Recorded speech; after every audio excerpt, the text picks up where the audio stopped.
এবং দ্রব্যমূল্য সহনীয় আপনাদের সহযোগিতায় আমরা তারেক রহমান আমাদেরকে পাঠাইছে। আমরা আপনাদেরকে বলতেছি কোনো মানুষের কষ্ট নাই, বুঝলেন? আমরা আপনাদের বললাম আমাদের আপনারা ঠিক রাখেন, আপনাদের সাথে সেই ঠিকানা ঠিক না রাখেন তাহলে প্রশাসনিক ব্যবস্থা হবে। কিন্তু আমরা চাই না যে আপনারা কোনো আইনগত করেন, হ্যাঁ, সর্বত্র সহযোগিতা চাই। আমরা তারেক রহমান বিএনপির পক্ষ থেকে আইছি আপনাদের রোজার মাঝে সাধারণ মানুষের রোজা দেওয়ার জন্য আপনাদের সহযোগিতা চাই, বুঝলেন? মূল করতে কেজি প্রতি না 10 কেজি এত দাম, 1 কেজির দাম কত? আচ্ছা, রোজার মাসে যেন সাধারণ মানুষ রোজাদার কষ্ট না পায়, মূল্য সহনীয় পর্যায়ে রাখবেন, দাম যত করবেন না, ভেজালও করবেন না। আমরা তারেক রহমান বিএনপির পক্ষ থেকে আইছি আপনাদের রোজার মাঝে সাধারণ মানুষের রোজা দেওয়ার জন্য আপনাদের সহযোগিতা করবেন।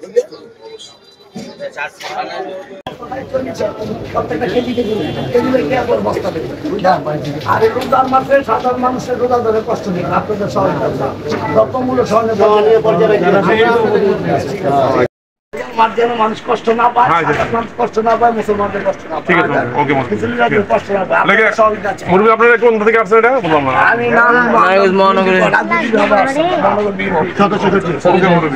দ্রব্যমূল্য উদ্যোগী না হয় সহনীয় পর্যায়ে রাখবেন, সাধারণ মানুষ এবং রোজাদারের সহযোগিতা করবেন, বুঝলেন?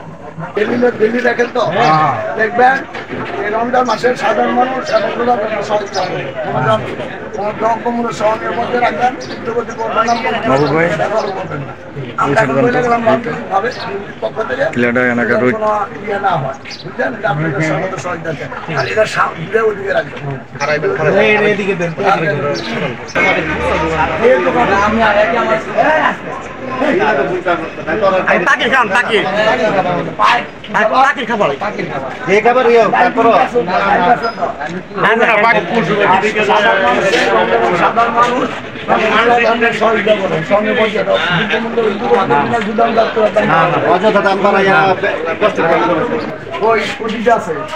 দেখিয়ে নাকি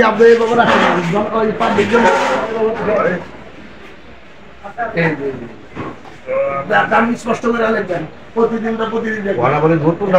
নতুন না, প্রতিদিন লিখবেন। রমজান মাসে সাধারণ মানুষ রোজাদারদের কষ্ট দিবে না, মূল্য সহনীয় পর্যায়ে রাখবেন, উদ্যোগতি করবেন না এবং মজুদজাত করবেন না, দাম বাড়ানোর চেষ্টা করবেন না। আপনাদের সহযোগিতা চাই। আর যদি মনে করেন যে না আপনারা যখন উদ্যোগতি করবেন, মজুদজাত করবেন, তাহলে প্রশাসনিক ব্যবস্থা হবে। এগুলো আমরা চাই না আপনাদের বিরুদ্ধে প্রশাসনিক ব্যবস্থা হবে, বুঝলেন? রমজান মাসে সাধারণ মানুষের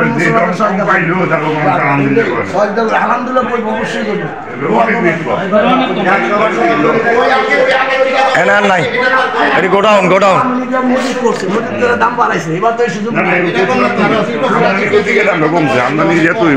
রমজান মাসে রোজাদার এবং সাধারণ মানুষের কষ্ট সহযোগিতা করবেন এবং দ্রব্যমূল্য উদ্যোগ বাড়াবেন, গুদাম জাত করবেন, সহনীয় পর্যায়ে রাখবেন।